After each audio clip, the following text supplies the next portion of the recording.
मंडळी नमस्कार. स्वागत आहे आपले एसपीला मराठीत. मी गोवर्धन बडे. आज आपण किल्ले धारूर शहरामध्ये आहोत. आपल्यासोबत आहेत माजलगाव मतदारसंघाचे भारतीय जनता पार्टीचे विधानसभा प्रमुख माधव तात्या निर्मळ. या ठिकाणी काल माता अहिल्यादेवी होळकर यांच्या जयंतीनिमित्त या माजलगाव मतदारसंघाचे आमदार प्रकाशराव सोळंके यांनी एक वक्तव्य केलं आणि त्यामध्ये ते म्हटले की या माजलगाव मतदारसंघामध्ये ओबीसीचे एक नेतृत्व माननीय मंत्री पंकजाताई मुंडे व धनंजय मुंडे यांनी उभे केले आणि त्यांना पैसे पुरवले.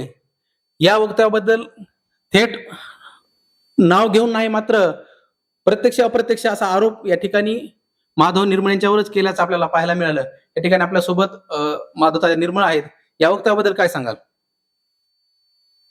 सर्वप्रथम सर्वांना या चॅनलच्या माध्यमातून नमस्कार करतो.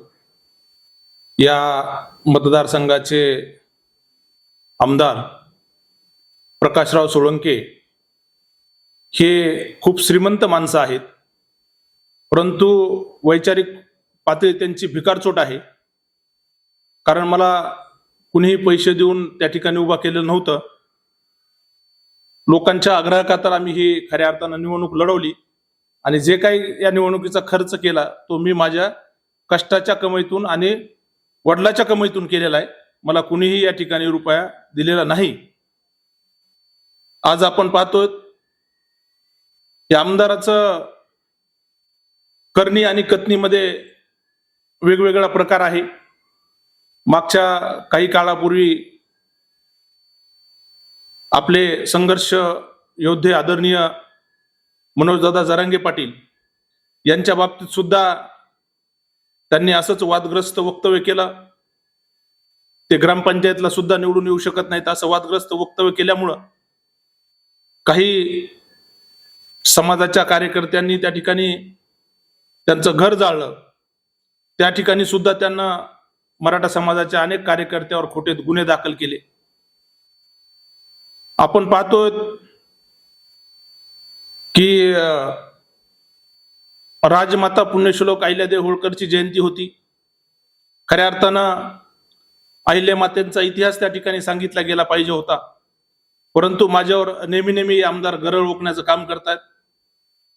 माजलगावला राजमाता पुण्यश्लोक अहिल्यादेवी होळकर यांचं स्मारक बांधण्यासाठी 2 गुंठे जागा त्यांनी मागच्या वर्षी जाहीर सभेत सांगितलं होतं, ती सुद्धा त्यांना देणं झाली नाही. त्यामुळं खऱ्या अर्थानं समाजामध्ये त्यांच्याबद्दल खूप तीव्र रोष आहे. दुसरा विषय सांगायचा झाला तर आमच्या धनगर समाजाच्या आमच्या भगिनी सुरनरवाडीच्या सरपंच सौ लताताई काळे यांना खोट्या गुन्हे दाखल करून त्यांनी त्या ठिकाणी 15 दिवस जेलमध्ये टाकून पोलीस स्टेशनला आणल्यानंतर फौजदार साहेबांना व्हिडिओ कॉल करून दाखवा, म्हणजे इतका नीच विचाराचे आमदार आहेत. मला यांच्याबद्दल जास्त काही आपल्याला बोलायचं नाही, परंतु मला असं वाटतं की आता आमदारांना खऱ्या अर्थानं लोकांची दिशाभूल कमी करावी आणि मतदारसंघाचा विकास त्यांनी या ठिकाणी चांगल्या पद्धतीनं करायला पाहिजे. परंतु जातीमध्ये तेढ निर्माण करणे, वेळ साधून नेणे, वेळेवर निवडणूक कशी जिंकता येईल हे पाहणे, एवढंच हा कार्यक्रम या आमदाराचा आहे. माझा आणखीन सुद्धा आपल्या माध्यमातून आमदारांना या ठिकाणी विनंती आहे की पुढच्या काळात तरी आपण असे सोंगढोंग न करता आपण या ठिकाणी चांगलं कार्य केलं पाहिजे. आपण मागच्या निवडणुकीत सुद्धा बघितलं मतदारांची कशी अवहेलना केली. मतदारांना चपटी बोटी रोटीवर भागतंय म्हणले, त्यांच्या चपटी बोटी रोटीवर काम चालतंय, म्हणजे खऱ्या अर्थाने या आमदाराची नैतिकता चांगली नाही हे आता सर्व मतदारसंघाला लक्षात आलेलं आहे. महाराष्ट्रात एका बाजूला सांगितलं जातं की सर्वात महाराष्ट्रात अनुभवी आमदार म्हणून त्यांचं या ठिकाणी सांगितलं जातं आणि कुठंतरी महायुती मित्रपक्ष म्हणून या ठिकाणी मित्रपक्षाला संपवण्याचं कारस्थान त्यांच्याकडून केलं जातंय का या मतदारसंघामध्ये व जिल्ह्यामध्ये? निश्चित अनुभवी, फक्त त्यांना निवडणुका जिंकायचा आहे, विकास करायचा कसलाही अनुभव नाही. मतदारसंघामध्ये तुम्ही फिरा, सगळे रस्ते खिळखिळा झालेले आहेत. बरेच रस्त्यावरचे बोगस बिलं त्यांनी या ठिकाणी उचलून घेतलेले आहेत आणि महायुतीचा फक्त निवडणुकीमध्ये फायदा घ्यायचा. मी तर त्यांच्या विरोधामध्ये जाहीर निवडणूक लढवली, 35,000 मतं मला या जनतेनं दिले. परंतु जे भारतीय जनता पार्टीच्या कार्यकर्त्यांनी यांच्यासाठी जीवाचं रान केलं त्यांना सुद्धा वारेवर सोडून दिलं. आणि हे आज पंकजाताई आणि मुंडे साहेबांवर त्या ठिकाणी आरोप करतात. पंकजाताईनं जर या निवडणुकीतून दुर्लक्ष केलं असतं तर आमदार 20-25 हजाराच्या पुढे त्यांना मतं पडले नसते. मला हे निश्चित माहिती आहे. या ठिकाणी माजलगाव मतदारसंघामध्ये जे काही भारतीय जनता पार्टीची ताकद वाढण्यापासून आमदार यांच्याकडून रोखलं जातंय का? आणि सर्वसामान्य कार्यकर्त्याला आपण सांगितलं की कुठेतरी मानसिक त्रास दिला जातो, त्यांच्यावर तक्रार दिल्या जातात.